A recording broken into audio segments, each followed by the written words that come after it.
Welcome to episode 271 of FBI Retired Case File Review with Jerry Williams. I'm a retired agent on a mission to show you who the FBI is and what the FBI does through my books, my blog, and my podcast case reviews with former colleagues.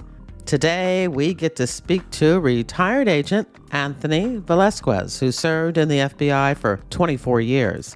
In this episode, Tony reviews a police corruption case involving 3 anti-drug police officers and a U.S. Customs inspector who used their law enforcement positions to steal drugs and cash from drug traffickers operating along Miami area smuggling routes. During Tony's 1996 undercover operation, officers from the Hallandale Police Department in Florida accepted bribes to protect undercover agents posing as drug traffickers, and a customs inspector accepted bribes to facilitate clearances through customs.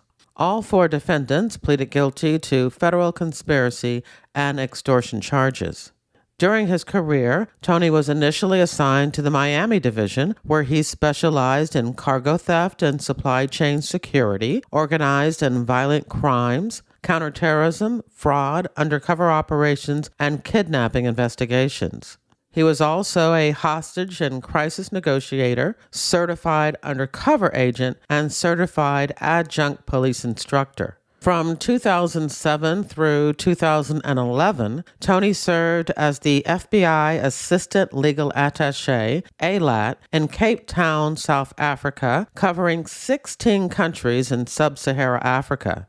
He also gained extensive experience in Central and South America, supporting complex investigations and responding to crisis events and kidnapping.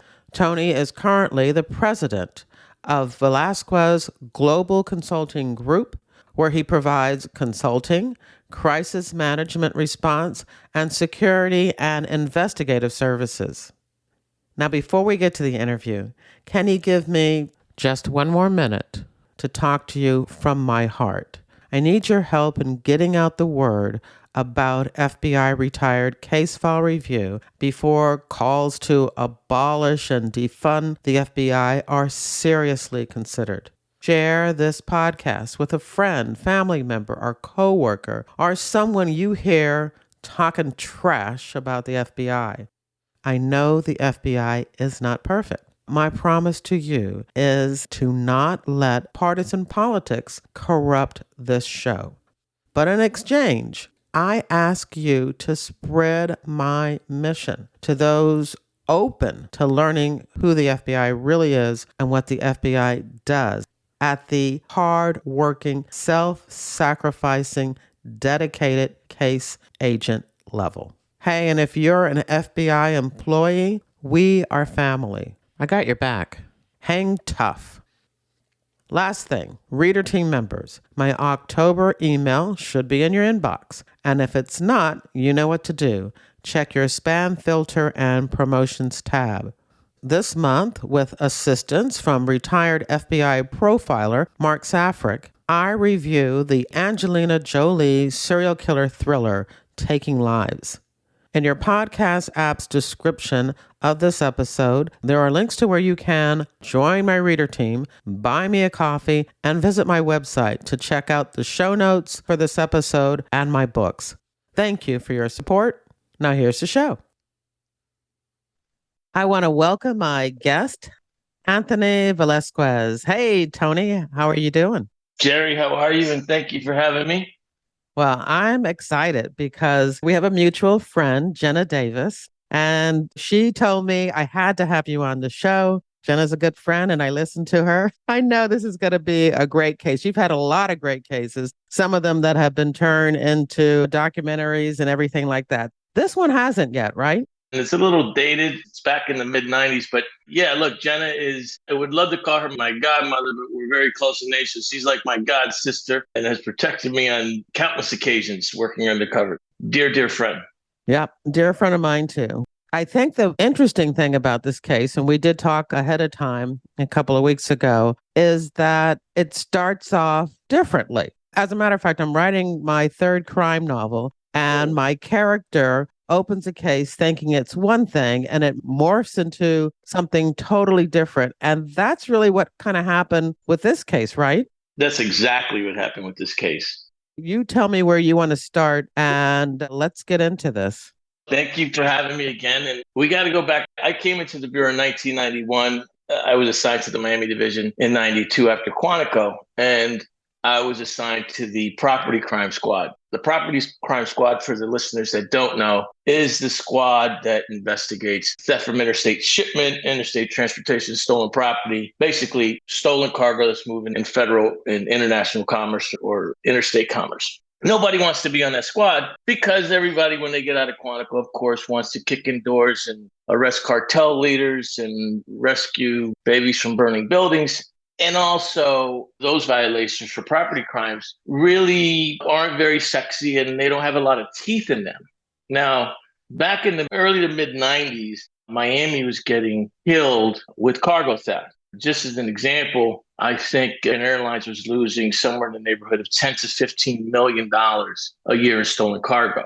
And so that's the squad I got assigned to. I was probably there no more than 6-7 months, and a group of agents, including myself, put together an undercover operation because these crimes are very difficult to investigate because more often than not, at least during that time in Miami, cargo that was reported as a hijacking theft actually wasn't a hijacking theft. The driver picks up the cargo at a freight terminal or the airport, drives it into a co-conspirator's warehouse, offloads it. They then take that driver, handcuff him behind his back, slap him around a little bit, and throw him in a ditch somewhere in between here and Tampa and Okeechobee Road. And he claims he was hijacked. Well, you'll never solve that crime because it wasn't actually a hijack.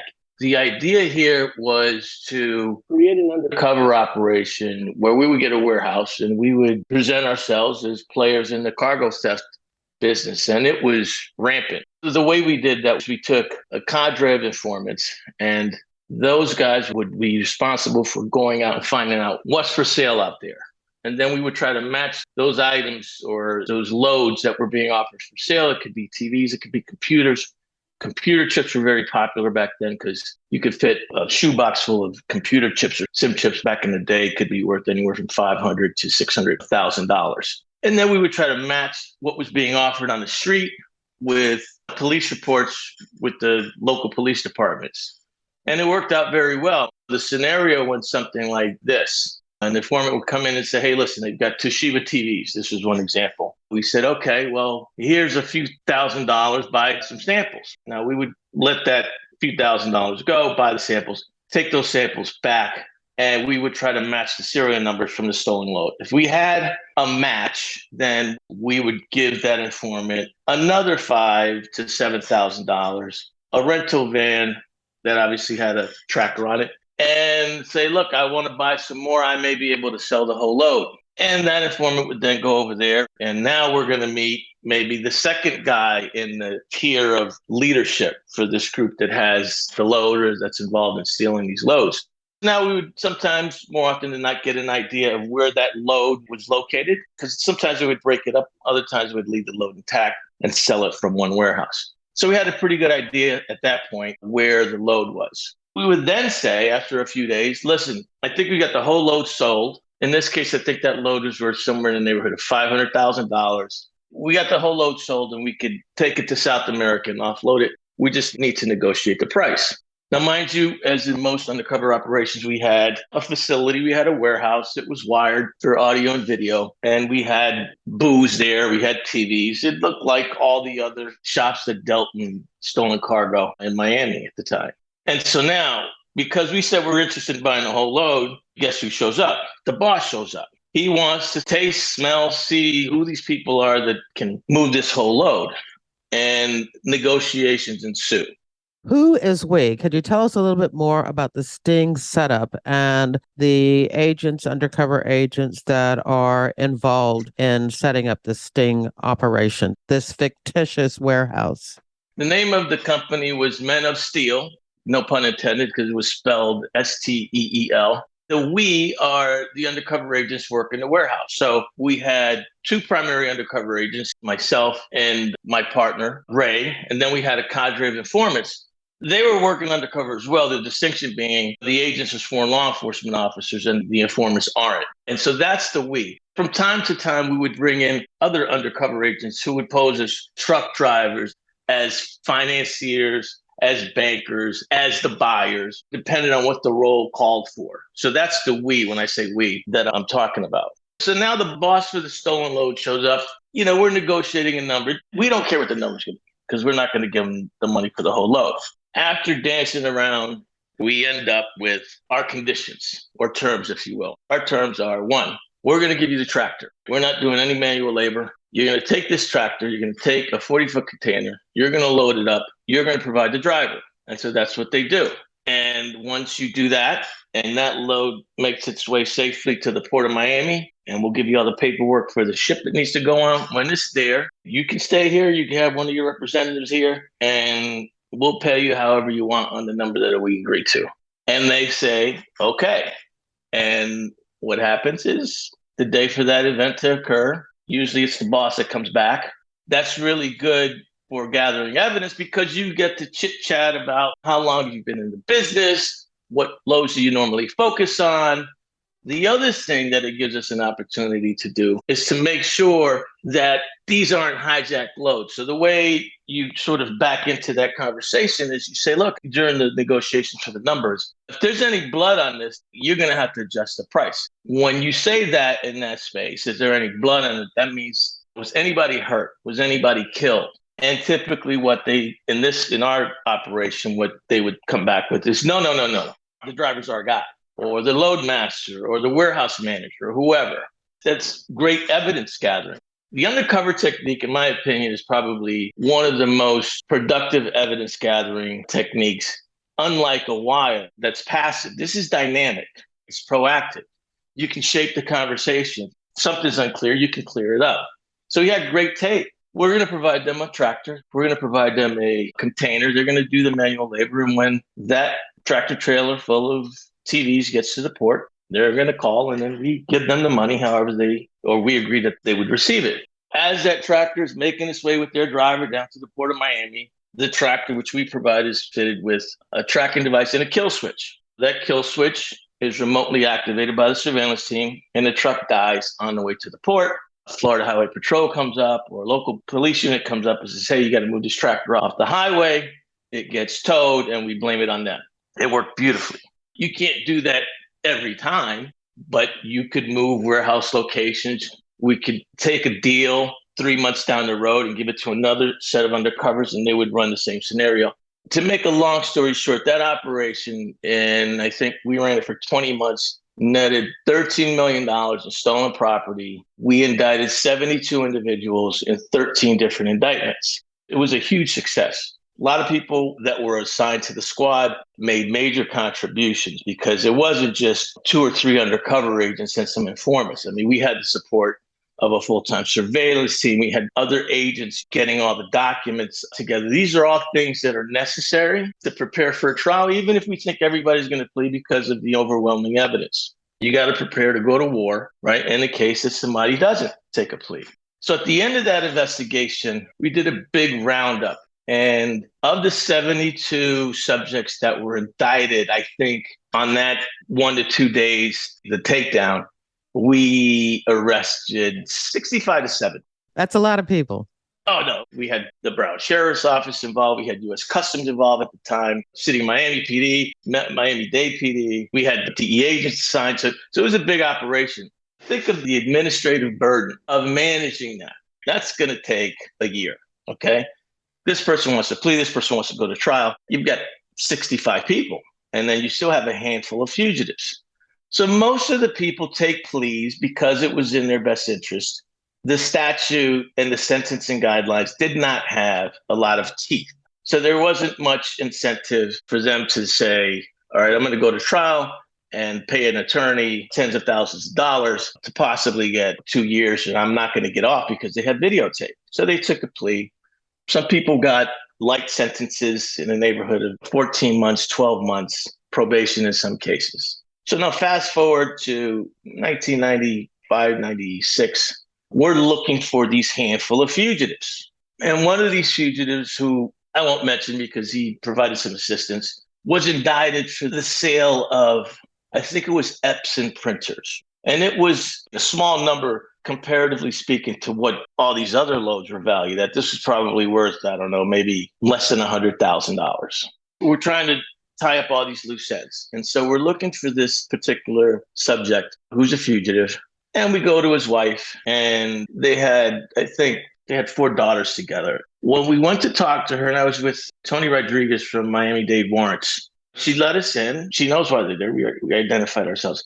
I could tell she was visibly nervous, right? So when she goes to the bathroom, Tony's like, hey, listen, this is a property crimes case. And I said, I know. And so she came out, and you could tell that she was becoming increasingly emotional. And so we took that opportunity to say, I know you know why we're here, but the only way you can actually get any credit for this or get your husband credit for this and save your family is you got to tell us. We got to be able to tell the prosecutor that you told us this. And we don't have any idea what the source of this emotional distress is, but there's certainly something there. She says, okay, I'm going to tell you.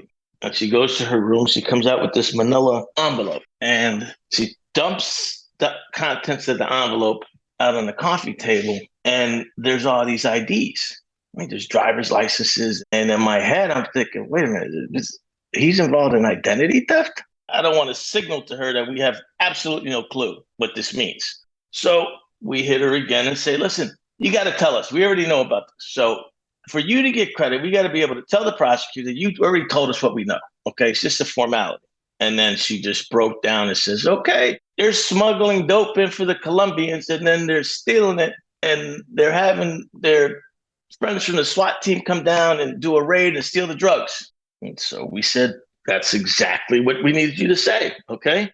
But you had no clue.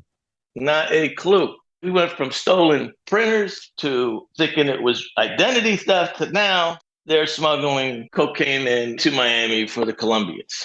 Now, mind you, as you well know, we have to corroborate this because she, who knows what wild goose chase she wants to send us on. Meanwhile, her husband is still a fugitive. So we take all our notes and we say, okay, now what we need to do is for you to help us help your husband resolve this. Has he been sending you money? And we go through all these iterations of what she could possibly do to call him to meet. And so she sets up a meet at a restaurant for him to bring some money in, and we arrest him. Wow. So she does not tell him or warn him that she's talking to you. Everything's very cordial, and she's cooperative and we're cooperative. Okay. And we're expressing some empathy about the situation and the fact that they have a family and kids. And we're sincere about that, by the way. As you've done, I'm sure, many times in your career, sometimes people make bad decisions and you don't take that personal. If somebody's going to assist us in an investigation, then we'll do everything we can to uphold our end of the bargain. Absolutely. So we were sincere and genuine in that regard. And that's something that a lot of people, you see all these TV shows, that is an energy that you communicate. And some people are better at that than others. She felt that we were honest brokers. So we arrest the husband and we just got to the chase because there's no sense. This guy was incredibly sharp. We had done his background. And we said, look, we're not here for these printers. We could care less. You would probably get probation at best on this. You know why we're here for the coke. And much to his credit, he didn't blink. I don't know what you're talking about. He had a briefcase with him. We opened the briefcase. He had, I think, 2 sets of IDs, some cash, things that you would expect somebody that's on the run to have. And so now we informed the prosecutor. She's like, okay, well, this is no longer a stolen printer case. This is something else. Miami is the 3rd or 4th largest office in the Bureau. Chicago and Miami go back and forth between 3rd and 4th place. But it's certainly one of the biggest drug investigative entities for the FBI, Miami. At that time, I think we had 10 or 11 drug squads. So we try to do the right thing, go to the drug squad and say, hey, listen, we got this intelligence that we picked up from this property crimes case, okay, undercover operation that we ran. And they said, okay, so did you make any seizures? No. But we arrested the guy, and this is the story. You guys might want to look into it. Well, they're so busy, they don't have time to look into it. Then we go to the public corruption squad because according to the wife, They have a group of police officers, SWAT team guys, as she referred to them, that would come in after they delivered the cocaine and would steal it. And again, well, do you have anything to corroborate this? And we're like, well, nothing other, but maybe you might want to look into this.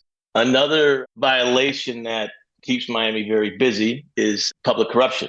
I can imagine.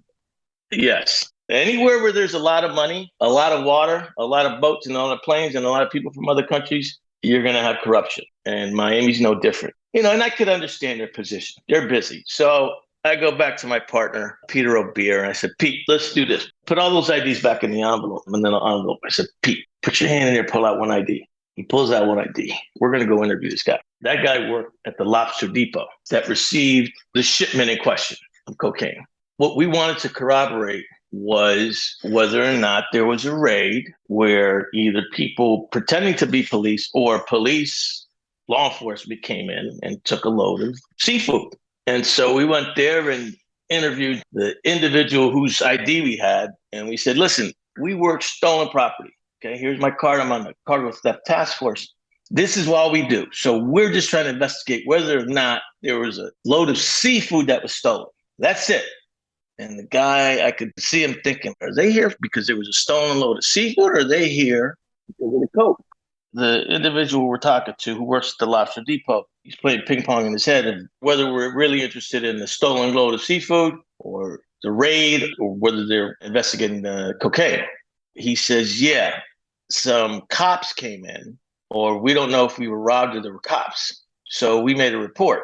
Report's significant because when you're sending cocaine from Colombia and your plan is to send it to the Lobster Depot, you can't just call back to Colombia, Medellin, or Cali and say, oh, yeah, no, listen, sorry, but somebody came in here and stole that load. We said, okay, we got something. We've got some corroboration. There was an event that occurred that matches what the wife said. So now we start investigating all the people around the husband. And sure enough, they're connected to drug investigations. Now, the husband is trying to bond out because the prosecutor is aware that he's connected to a cocaine trafficking group and a police corruption group. She goes for no bail and talks to the judge on the side. The judge says, look, well, he's going to post a bond. I mean, you have to demonstrate either risk of flight or danger to the community. So we only had risk of flight. The judge agreed to give the defense the bond for $150,000, which he didn't have the cash for. And he could put that up and with a nebia condition. The nebia condition means you have to provide proof of the source of funds, in this case, the house, which was, I think, his mother-in-law's house. So he puts that up as collateral for the bond, and I know he's going to skip. So myself and my partners, we take turns sitting on his house, waiting for him to leave. And after one night, 2 nights, 3 nights, we're like, okay, look, we can't do this, and nobody's going to provide us the surveillance support. On a hunch, the 4th or 5th night that we weren't there is when he skipped. The reason why we know he skipped is because the bondsman who wrote the bond for $150,000 now becomes an ally. He doesn't want to be on the line for that $150,000. So he wants to provide us intelligence on where this fugitive might be. Now, his intelligence was he was either in the Dominican Republic or Mexico. At that time in my life, in the mid-90s, I would go to the jazz festival in Cancun. They had a huge jazz festival. I went every year. And I think it was around April. I said, well, listen, I'm going to Mexico next month to Cancun. And he says, well, look, do you mind if I meet you there? Maybe we could talk to some locals and see if we could find any intelligence. And I said, sure. So I fly to Cancun on my vacation with some friends. The bondsman is already there. He picks me up in the hotel lobby. We go down, and I know how incredible this is going to sound, but it's the truth. He picks me up, and we start going to all the hotels on the Strip. He's got a picture of the husband, and we go in. I think it's the second or last hotel that we tried, and the wife is sitting in the lobby on the phone. Wait a minute. The fugitive's wife that you spoke to initially is there in Cancun sitting at the bar. Sitting in the lobby of the hotel at one of the desks where you check in on the phone, right? And I was just as shocked, if not more, than the bondsman, knew the wife, of course, right? And so I said, look, you stay here. And I went over there, I sat down next to her, and we just ran with it. And then I said, look, Why do you think we're here? I mean, she doesn't know. She was just in shock, as you could imagine and expect, right? And she was talking to him. She says he is ready to help. Now, we make arrangements. He wasn't Santo Domingo, Dominican Republic, which is where he was. The reason why he wants to help is because they in fact were smuggling dope in for the Ochoa group, one of the Ochoa brothers who were the founders of the Cali cartel. I think it was the Medellin. Anyway, and so they would then use a customs officer named Eddie Perez that worked at the Miami airport to make sure that the shipment of dope came through in seafood. Once that was cleared by U.S. Customs, that dope would go to the lobster warehouse, or in this case, did go to the lobster warehouse. Then a group of cops, two of which were on the SWAT or tactical team with the Hallandale Beach Police Department, would come down along with some other cops and informants, do a raid, steal that dope, and give it to their informants to sell. That particular load that we investigated was about 263 kilos of cocaine. Gilberto Hernandez was a sergeant with the Hallandale Beach Police Department. Eddie Perez was with Customs. And then you had the husband, who is now a friend and becomes a cooperating witness. The reason he became a cooperating witness is because when he jumped on his bond, he knew he had to get out of there. He honestly thought we were there for the cocaine and not just the printers. So that worked in our favor. He at least thought he needed to get out of town. So he called Eddie Perez, the customs officer who worked at the Miami airport. And he says, I got to get out of here. So Eddie says, let's go to Puerto Rico. I'll help you get a boat. My nephew will come down from New York, help you. You can go wherever you want. RCW, the husband, has, according to him, $765,000 in cash. He said Eddie gave him the equivalent. They didn't know what it's called, but it was the cash transaction report stating, I'm coming through the airport and they put 200,000. He swears he had 765,000. And I believe him. Eddie goes down. His nephew flies down from New York, Carlos, and buys a boat in Puerto Rico. He's going to leave the next day. And Eddie says, no, wait, my nephew is going to bring you new ID. And during the debriefing, RCW or new friend says, against my better judgment, I stayed. He says the next morning, U.S. Customs boarded the boat. And they asked the CW, is this your boat? No, it's not my boat. I'm working on the boat. I came here with Carlos, bought the boat, and he's allowed to leave. He asked the customs guys, am I allowed to leave? And he leaves and he doesn't come back. Now he knows, because he's very streetwise, he got set up. He knows Eddie Perez, the U.S. Customs officer at the Miami International Airport, set him up. That there's no way that he flies to Puerto Rico with $765,000, buys a boat for $20,000, is getting ready to leave. Eddie's nephew, Carlos, says, no, don't leave. My uncle wants me to get you a new ID. And then the next morning, Customs boards the boat and says, you can leave. Wait a minute. Where is this $700,000? Well, we're going to get to that. The reason I know this is because, one, he was there for part of the search. And two, the U.S. Customs agents and officers in Puerto Rico filed a report and made a seizure. When they were looking on the boat before they told him he could leave, they picked up one of the fenders for the boat and it weighed more than it should. And they noticed a slit on the side of one of the fenders and some duct tape over it. And lo and behold, they pulled the duct tape off. There's cash in there. Surprise. How did they know that? There you go. These are Marine guys, so they know exactly how heavy a fender should be. Or they already knew exactly where the money was, right? Because Eddie told them. And I have the report, a copy of their report that they submitted to Customs. I think they claimed they found $103,000 exactly. So not only did they get an award for that seizure for being intrepid investigators, they also got a self-imposed bonus. The CW is telling us the story in Santo Domingo, Dominican Republic, because once he agreed to cooperate verbally on the phone in Mexico, when I was in Mexico, in Cancun, when I came back, the prosecutors were briefed, management was briefed, and we flew to Santo Domingo, debriefed him, signed him up. That's how we know this part of the story. An interesting side note to how he got to Santo Domingo is he knew he had been thrown under the bus after Customs allowed him to leave. So he calls one of his old co-conspirators down here in Miami, Alberto Rodriguez, and he asked him to wire him $1,000. So he took that $1,000, bought a small boat, and went from Puerto Rico to Santo Domingo, which is quite a feat if you're a boater in those waters. And that's how he got to the Dominican Republic. So the information, this part of the story that I just shared with you is what we got when we debriefed him in Santo Domingo. So now we have the story. We know Eddie Perez screwed our guy over, and our guy knows he did that.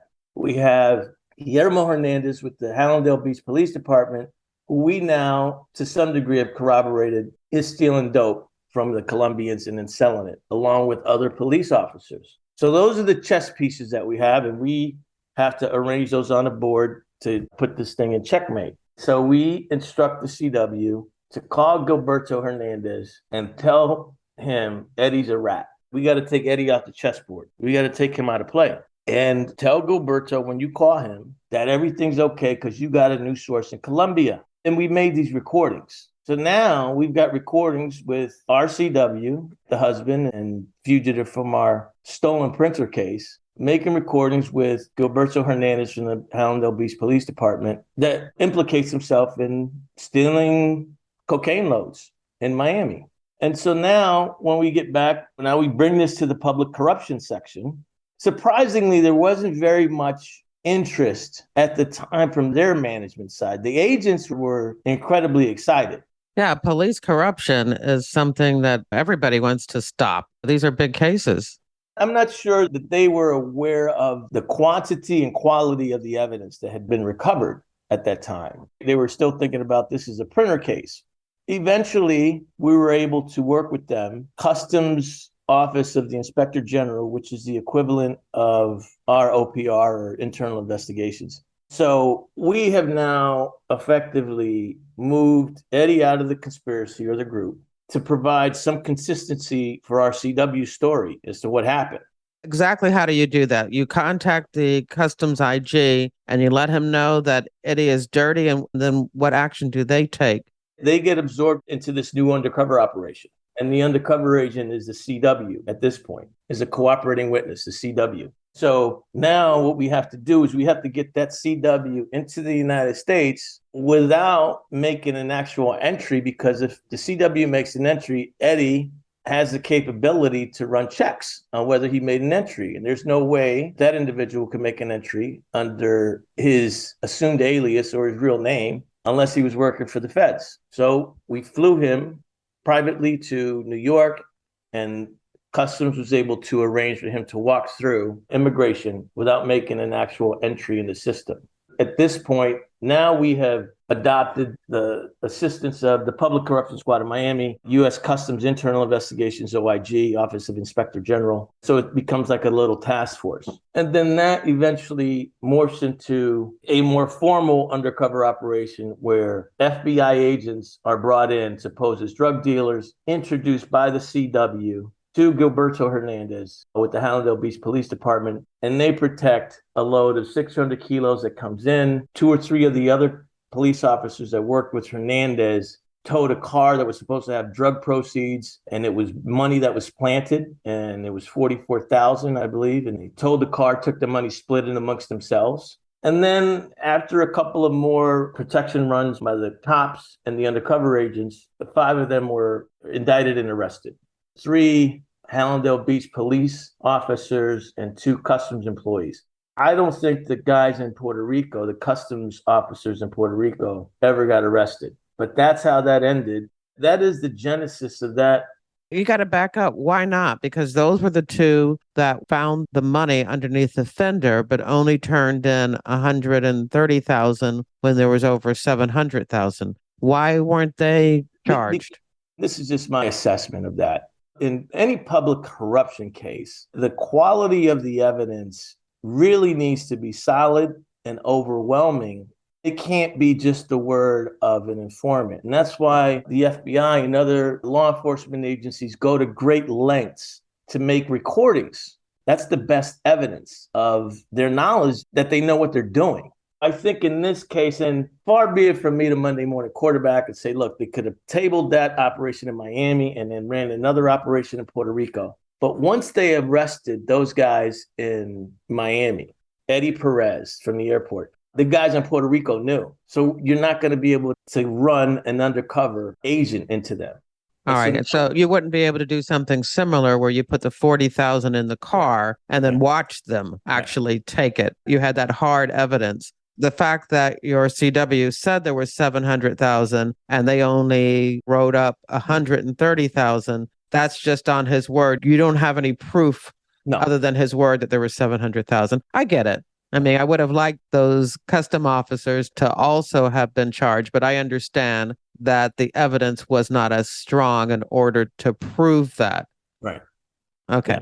Let's say the CW testified, I was there. These are the guys that came on the boat. There was $765,000 that I brought minus the 20 for the boat. And then on cross-examination, the motive that the defense pulls out is, well, you were pissed, right, that he set you up and you really didn't have 765,000. You really had 160,000. So all of those opportunities to pursue a similar undercover scenario exist while it's still alive.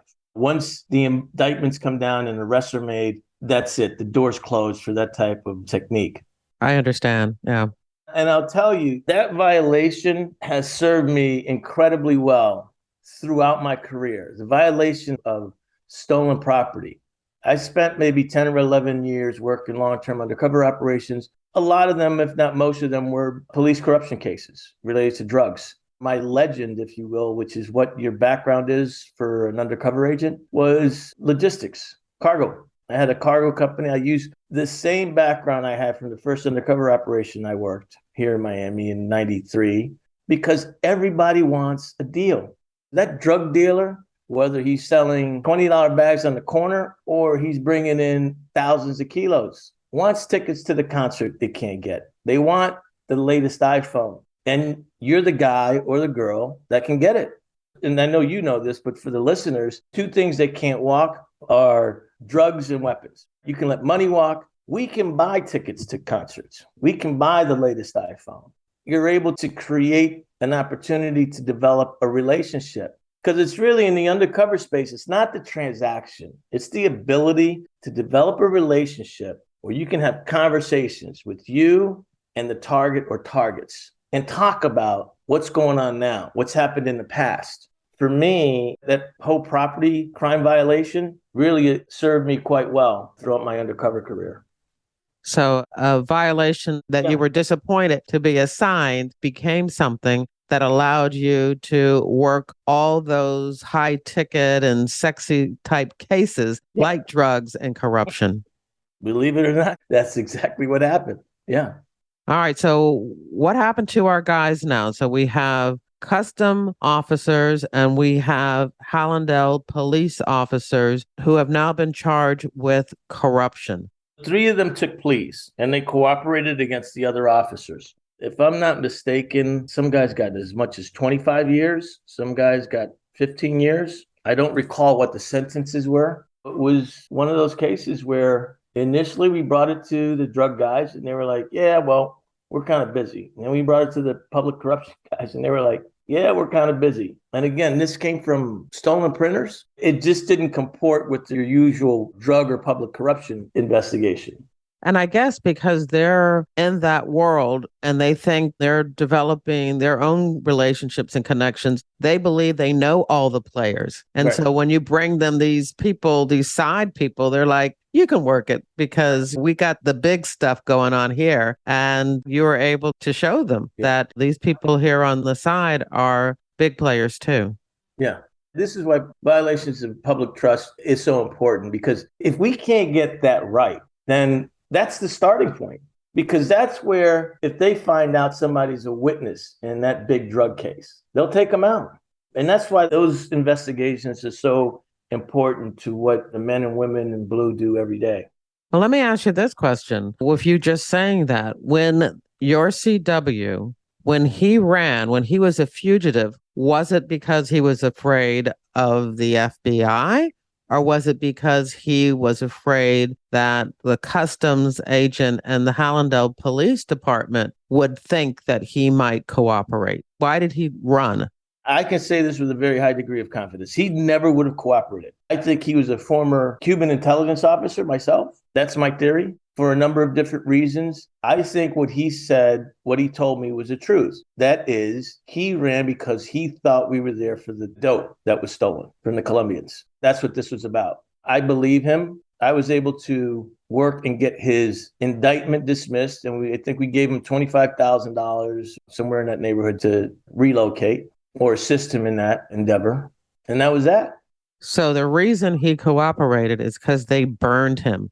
Yep. He was already gone. If he was going to cooperate, he never would have gone to Eddie Perez and said, get me to Puerto Rico. Eddie Perez, in my opinion, in hindsight, in my rearview mirror, well, no, right through my windshield when I was involved in this, in my opinion, saw this individual as somebody that, all right, look, he's a potential loose thread, but I can make $500,000. He's a fugitive anyway.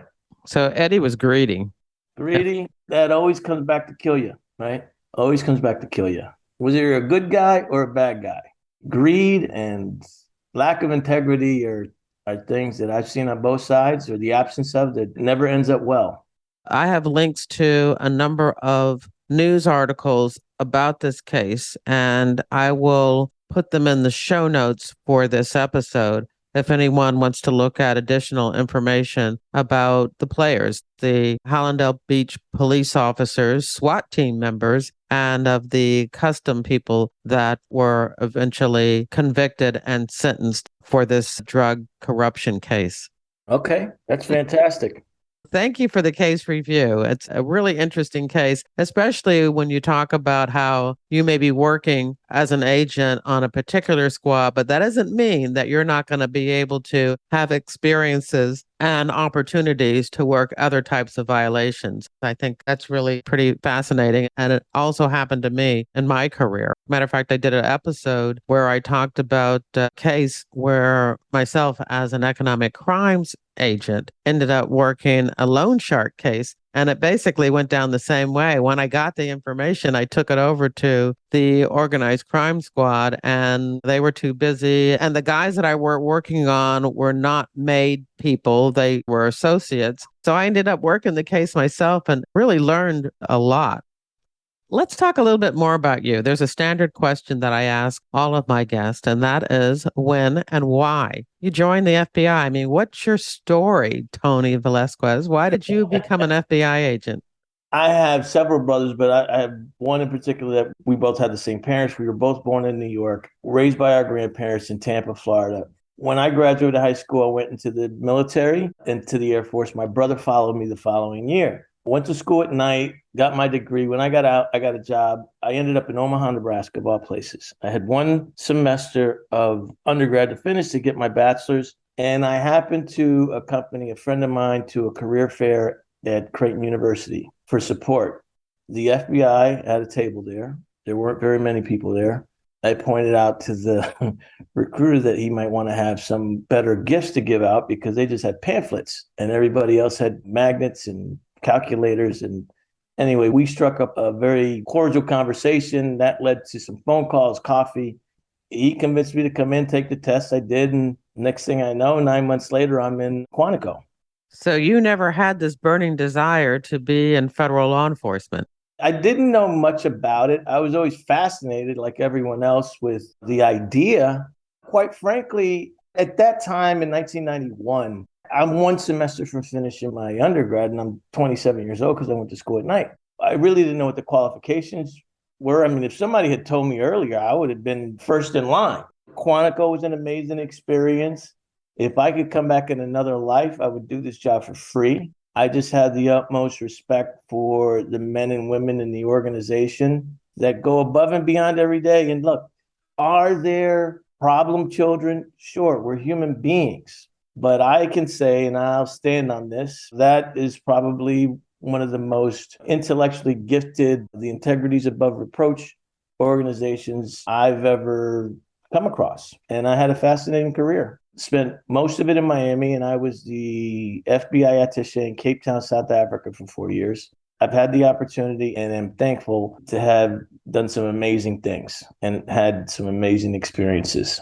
When did you retire and what are you doing now? I retired back in 2015. For the listeners, federal law enforcement that are classified as 1811s have mandatory retirement at 57. You can retire at 50 if you have 20 years. I retired at 51. I just thought if I was going to leave, if I was going to be forced to leave, I would leave on my own terms and I would leave with enough time to maybe do something else. So I went into the private sector for a few years. I worked for a big consulting firm. I then went to work for a multinational corporation in South America as their global head of security. I left there when the pandemic started. And since then, I've got my own consulting company where I do a whole broad spectrum of investigative services, including civil litigation support, crisis management, planning and response, kidnap and ransom response. I was a negotiator here for Miami, due diligence. And I typically work for either a law firm, a multinational corporation, a home office, or a high net worth individual. No 2 days are ever the same. Every once in a while, like the Bureau, you get to help somebody in a meaningful way. What's the name of your company? The name of my company is Velasquez Global Consulting Group. I'm on the web. Typically, if I get a call, it's because it was somebody that made a referral. Those cases can go anywhere from 6 months ago, a kidnapping in Mexico, to a group of employees stuck in the Reunion Islands off of Madagascar that couldn't get out. Most of the work I do is overseas. All right. I will make sure that I put a link to your website in the show notes for this episode. Okay. Thank you for that.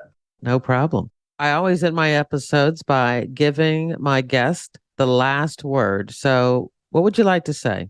I would like to say, number one, thank you for the opportunity to share one of my cases and experiences with you. The other thing I would like to say to the listeners is when you look at TV, just know, and I know it's not easy to hear it from somebody that you can't see, but just know that the men and women that are in the FBI, that are in these other organizations, the vast majority, 98, 99%, have our best interests at heart. I speak from experience.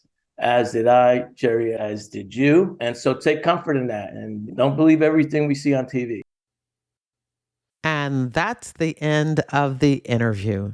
In your podcast app's description of this episode, you'll find a link to the show notes where you can find a photo of Tony Velazquez, links to articles about this case, and links to more FBI retired case file review episodes about police corruption. I hope you enjoyed the interview and that you'll share it with your friends, family, and associates. You can show me just how much you liked it by buying me a coffee.